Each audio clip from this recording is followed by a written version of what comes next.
neste momento, Deus, através desta emissora, leva até você mais um programa de fé, com mensagens, hinos e orações a seu favor.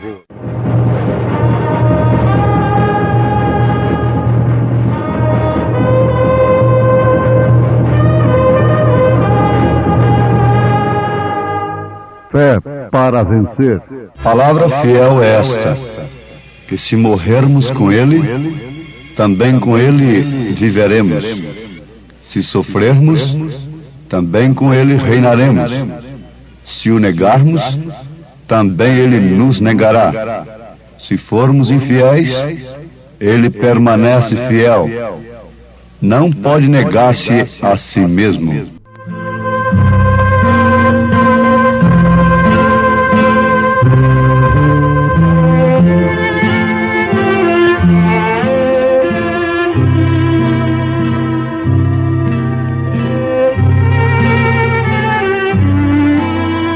Pai Celeste, Deus amado, nunca precisamos tanto da ajuda do Senhor como nestes dias, Senhor, pois estamos vivendo os últimos momentos da humanidade.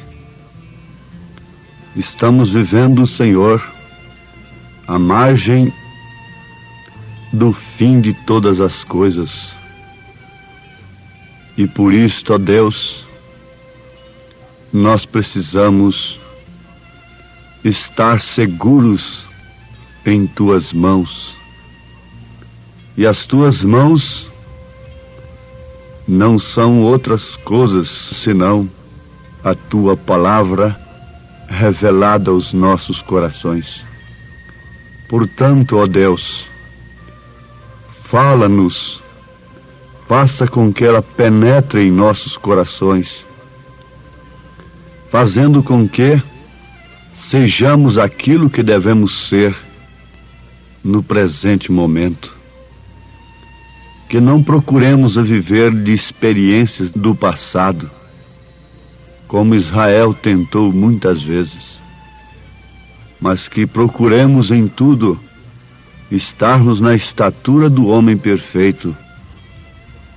Seguros na Tua mão, Senhor, nós andaremos firmes sobre estas águas revoltas, sem temermos as ondas, sem nos preocuparmos com os ataques, sabendo que o inimigo já foi derrotado pelo sacrifício de Cristo. Então, Deus vivo, nós te suplicamos que cada oportunidade que temos, cada segundo da nossa vida, cada momento, cada minuto que temos oportunidade de ouvirmos, que saibamos com certeza que estamos ouvindo a Tua palavra, na qual nós podemos nos assegurar de corpo e alma, como entre a vida e a morte. Em nome do Teu Filho amado Jesus Cristo, nós te suplicamos estas bênçãos. Amém, Senhor. Amém.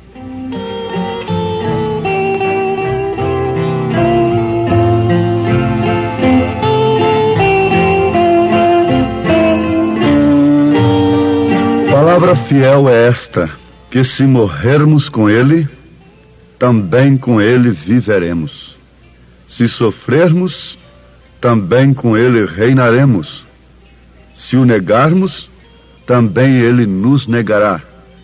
Se formos infiéis, Ele permanece fiel. Não pode negar-se a si mesmo. Os meus amados ouvintes já sabem perfeitamente de quem se trata. Quem é Ele? O nosso Senhor Jesus Cristo. 2 Timóteo capítulo 2, versículo 11 ao versículo 13.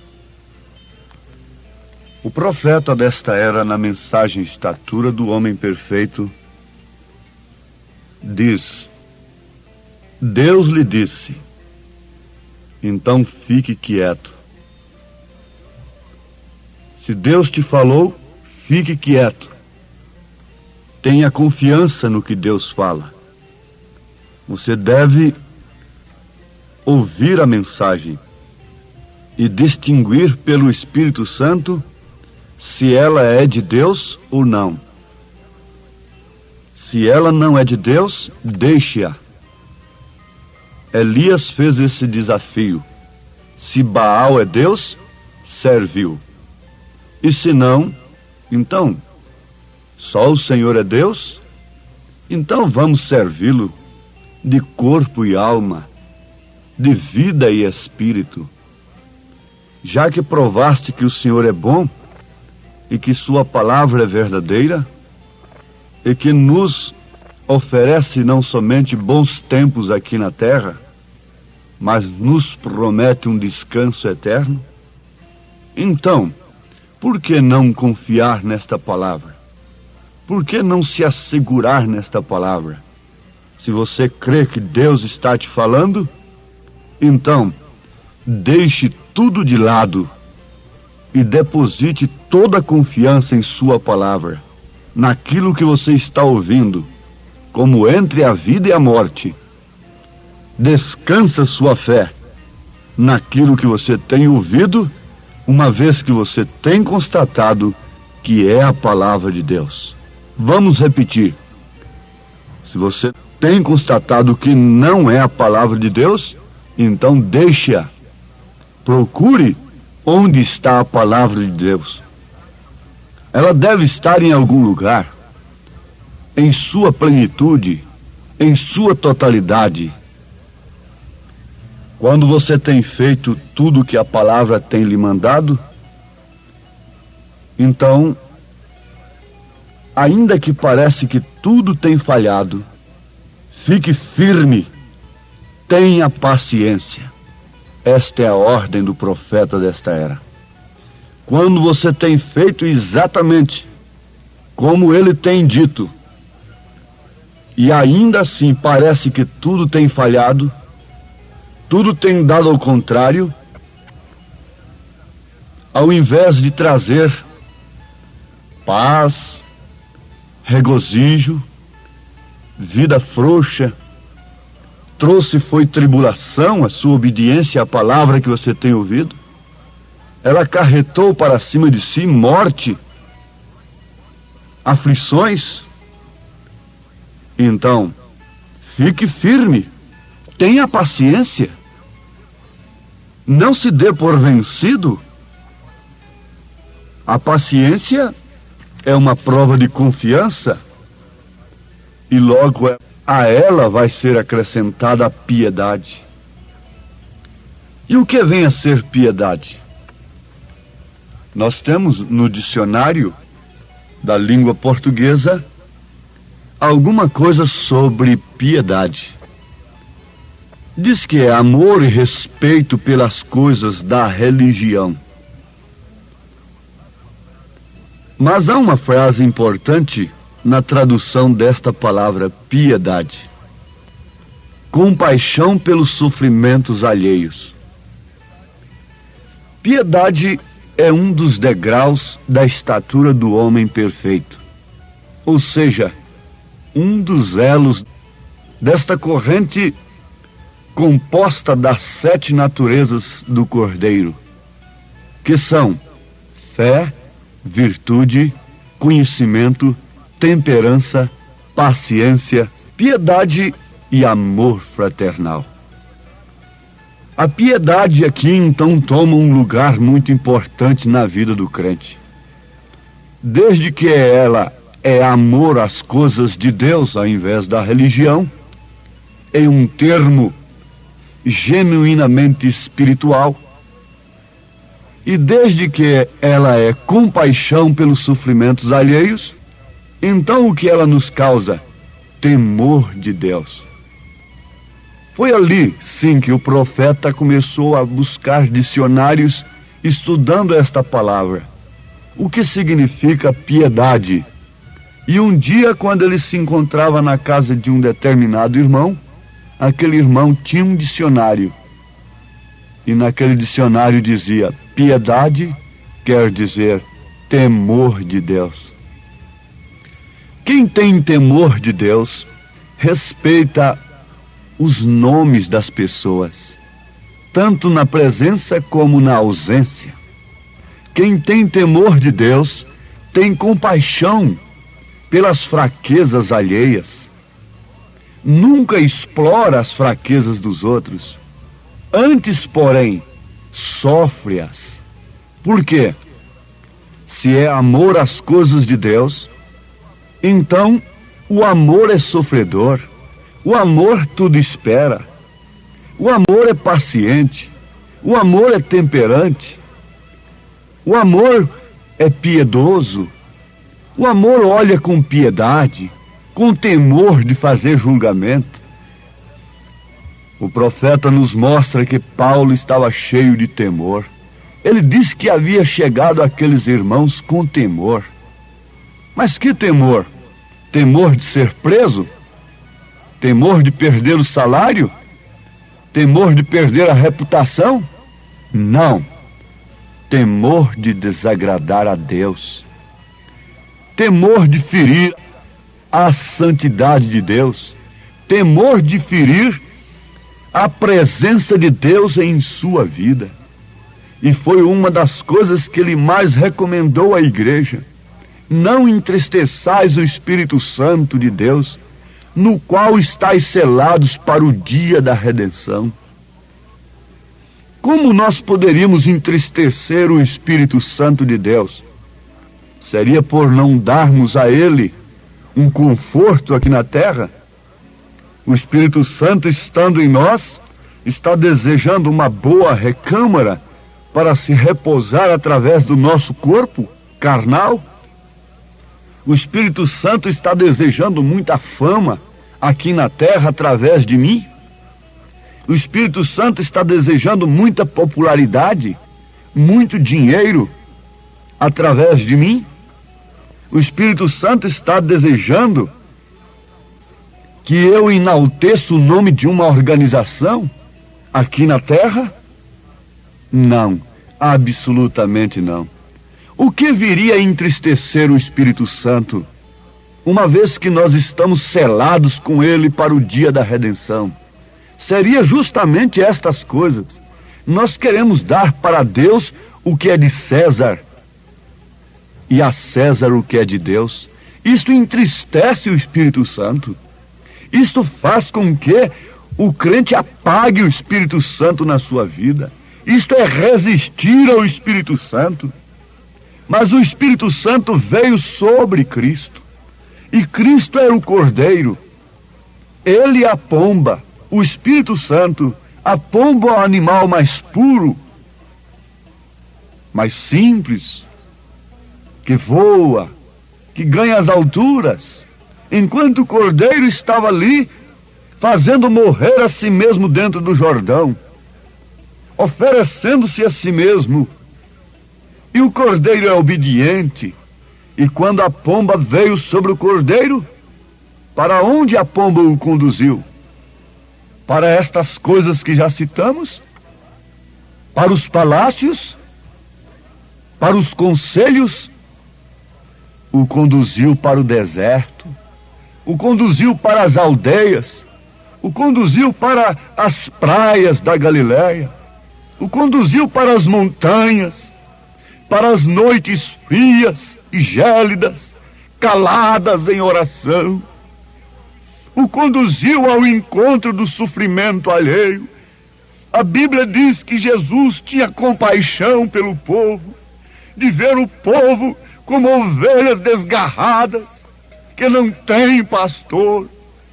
Jesus sentia compaixão, isto quer dizer piedade, sentia piedade pelos sofredores, a ponto de entregar-se a si mesmo, não ficar de lá se apiedando dos pobres, como alguém que está sentado num lugar querendo parecer Deus, um dia tirou a sua coroa e ofereceu aos pobres simbolicamente. Não, Jesus não fez isto. Jesus ofereceu a si mesmo. Esta aqui é a verdadeira piedade. A piedade que São Pedro tem enfatizado na sua segunda carta, capítulo 1. quando ele estava cheio do Espírito Santo, revestido do poder do alto, e o Pai habitando nele, para então manifestar o seu ministério, ele caminhou como ovelha muda para o matadouro. Quando a igreja se revestiu de poder, ela entregou-se a si mesma, não por credos e nem por dogmas, mas pelo nome de Jesus Cristo. Eles foram proibidos de falarem no nome do Senhor, de usarem o nome de Jesus Cristo. E Satanás é o mesmo. Ele proibiu a igreja de usar o nome de Jesus Cristo, o nome do Pai, do Filho e do Espírito Santo no batismo. Mas nesta era, quando Deus nos traz a luz, no entardecer, pela mensagem do 7º anjo de Apocalipse, capítulo 10, versículo 7, esta mensagem tem feito alguém oferecer a si mesmo, oferecer uma carreira ministerial que faria deste alguém um grande líder, que teria multidões diante de si, oferecer a si mesmo para mostrar ao povo que o nome deve ser honrado, que o nome deve ser aplicado, e que mais do que isto, esta vida deve ser manifestada. Quando a igreja estava revestida de Cristo, ela foi revestida de piedade, entregando-se a si mesmo. Se sofrermos, também com Ele reinaremos. Se morrermos, também com Ele morreremos. Ali estava, irmãos amados, a igreja cheia do poder de Deus e manifestando todos os seus caracteres, manifestando tudo que era Deus. A plenitude de Cristo havia se manifestado na igreja de tal forma a ponto da sombra da igreja curar os enfermos, libertar os oprimidos, abrir as portas dos portões. Acabamos de ouvir que não foi um deputado quem foi soltar Pedro lá da prisão, e não foi um representante da igreja que foi abrir os portões de ferros que trancavam São Pedro. Não, isso mostra que a igreja de Pedro não tinha representante, senão a Jesus Cristo em si. Quem abriu os portões para Pedro, quem soltou as cadeias a Paulo e Silas, foi um representante da igreja, foi o Senhor.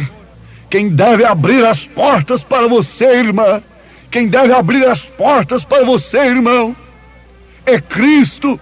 Caso contrário, as portas do inferno abrirão para você e você continuará dizendo: oh, Deus tem me abençoado. Mas se Deus não inculca, não implanta a piedade de Cristo no coração dos pregadores, o que acontece? Eles não entregam-se a si mesmos, não oferecem as suas vidas para mostrarem esta verdade ao povo, e o povo espera pela verdade, o povo clama pela verdade, o fundo clama o fundo, e se o fundo está clamando, é porque há um fundo para responder. Mas onde está a piedade? Paulo estava cheio de piedade, cheio de amor fraternal, cheio de temor de Deus, e quanto mais piedade ele tinha, mais severo, mais são na doutrina ele foi, mais ele corrigiu a igreja, mais ele repreendeu o pecado, mais ele mandou as mulheres se vestirem com pudor, com vergonha, com honestidade, mais ele mandou que os homens ocupassem seu devido lugar, mais ele falou sobre o casamento, mais ele combateu o adultério, a prostituição, o pecado dentro da igreja, a balbúrdia dos dons espirituais, a exploração que estava dentro da igreja de Corintos. Ele combateu severamente. Ele não estava pensando em suas ofertas, não. Ele não estava dependendo daquilo. ele estava cheio do Espírito Santo, ele estava cheio de piedade, ele estava cheio de temor de Deus, e é que Deus está pedindo de nós hoje. Cheios do Espírito Santo, seria simplesmente mandar aleijado andar? Cheios do Espírito Santo seria simplesmente falar em línguas estranhas? Seria simplesmente falar as línguas dos anjos e dos homens? Não. Leiam 1 Coríntios capítulo 13. Ali está o caminho mais excelente. Ele diz: eu vou vos mostrar uma coisa melhor, uma coisa que está acima de tudo isto. Eu vou vos mostrar o arremate da coisa. Senhor Deus, mais uma vez te rogamos que a tua palavra seja o alvo principal de cada um de nós, que anela com a alma, com o coração, com a vida, pelo ser cristão, de fato, de verdade. Enche-nos de temor do Senhor, em nome de Jesus Cristo. Amém, meu Deus. Amém, Senhor. Amém.